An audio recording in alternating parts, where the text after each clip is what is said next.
Okay, so we have right now an equilibrium that is going to be creating hydronium, and then an equilibrium that is going to be creating hydroxide. So when this happens, let's recap. What we have to do is compare the Ka value for the cation and the Kb value for the anion. So where we're going to find this information, so let's recap this. So the Ka value we're going to have to look for is ammonium. The Kb value has to be for the phosphate, correct? So this is essentially an acid. It's behaving like an acid because it's donating a proton to water. And in this case, phosphate is behaving like a base, right? So it's a Kb. Now, where you get this information is from the back of your book.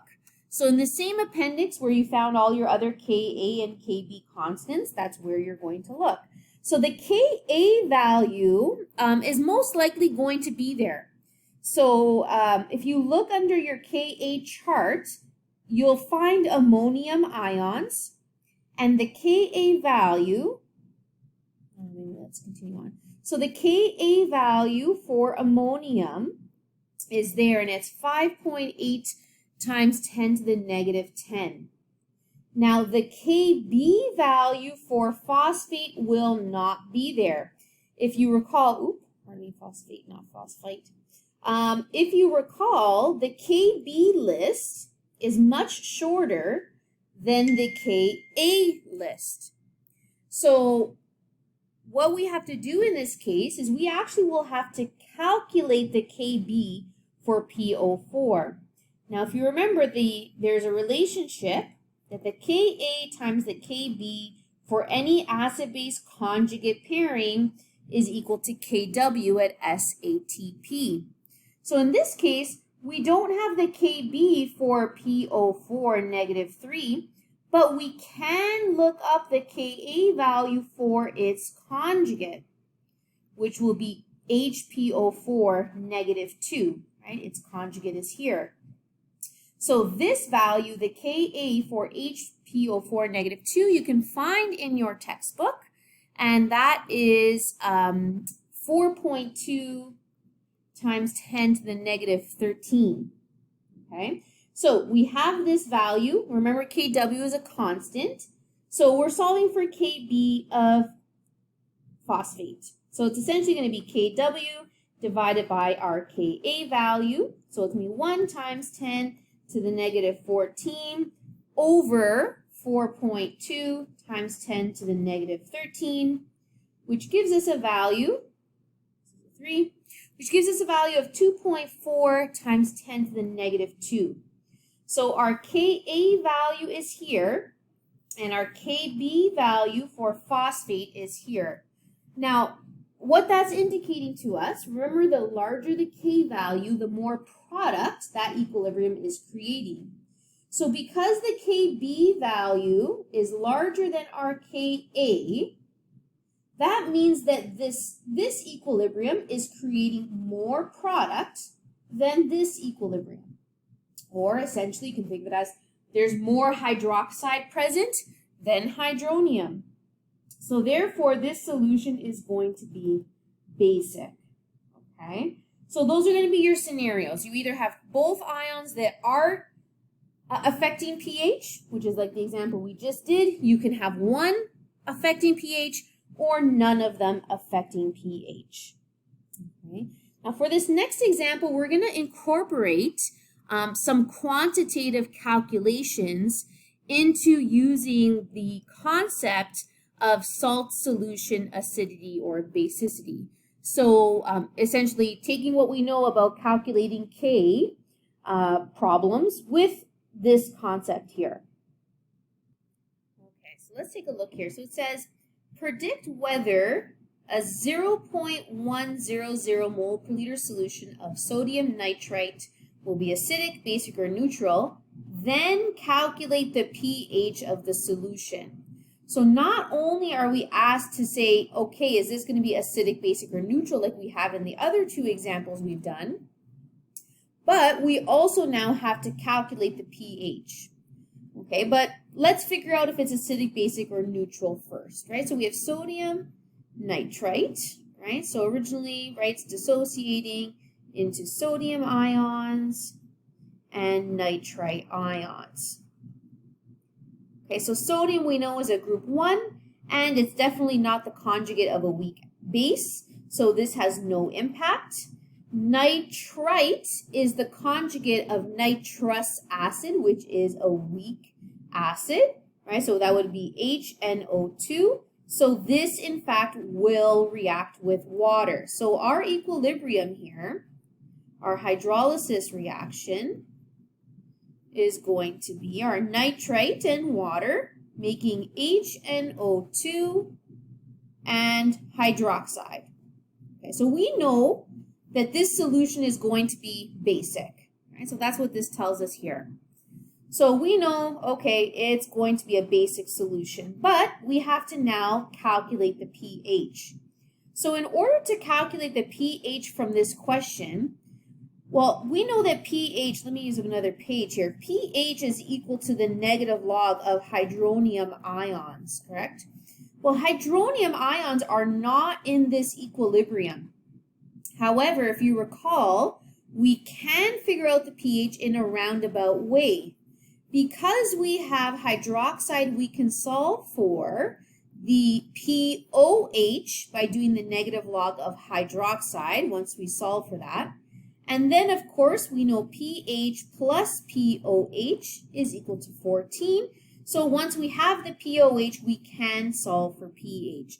So that's kind of like the direction we're going to go in here. So ultimately, the first thing we're going to need to do is we need to solve for the equilibrium concentration of hydroxide.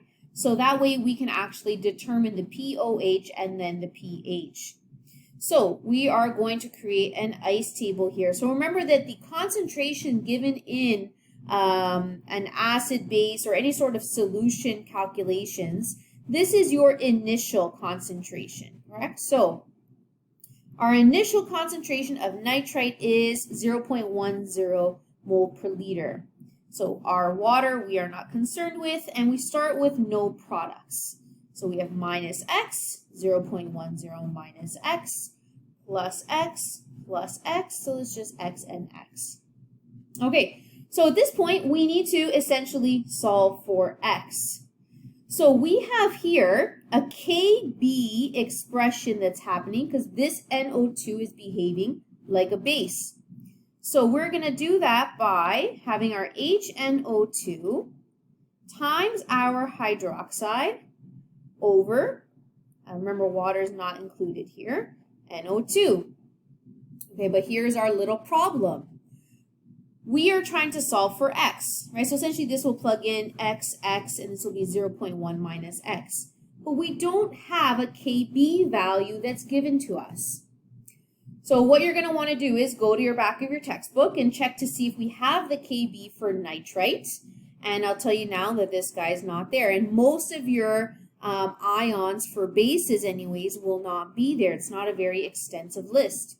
So we need to use the expression to get Kb so we can actually plug this in to solve for x. So Kw is equal to Ka times Kb. So this Kb that we want it for is for NO2 ions. The conjugate of NO2 ions is HNO2. This one we have. And of course we know Kw. So HNO2, if you look up in the back of your book in Appendix C8, you do have this value. So that is 7.2 times 10 to the negative 4. So let's solve for, I'll write this in here for reference. Okay, so that's the Ka value for HNO2. So Kb is going to be 1.0 times 10 to the negative 14 divided by our Ka. So we get a value here of 1.4 times 10 to the negative 11. So this is now going to be put into here so we can solve for x. Okay, so we'll do that on another page. So we have Kb, let's just recap this, is going to be equal to our HNO2, our hydroxide, over our NO2 ions. Okay, so we have here 1.4 times 10 to the negative 11 is equal to x 0.10 minus x. So here we're going to have a square, x squared over an x situation. Okay, so this is where we're going to have to check the 100 rule. Okay, so we're kind of incorporating a lot of things here.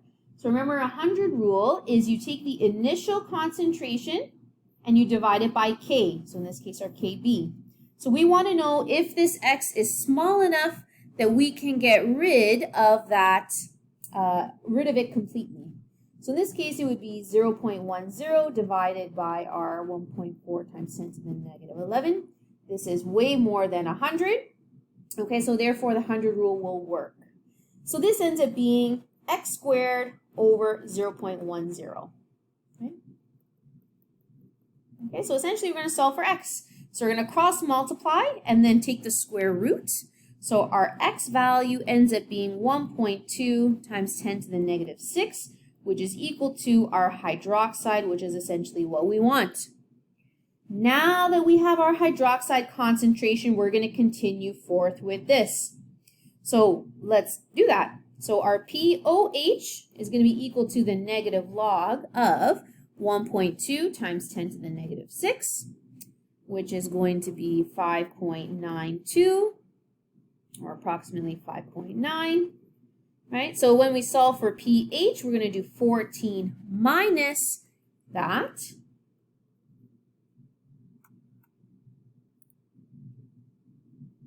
which will give us approximately 8.1. Okay, so that is how you would go about doing this. So it's really exactly the same as what you did in section 8.2. The only difference being that at the very start, like this is kind of the difference here. Instead of just having the equilibrium and solving for pH, you are approaching this by looking at a salt solution and looking at the ions to first decide what is the ion that's actually creating our equilibrium.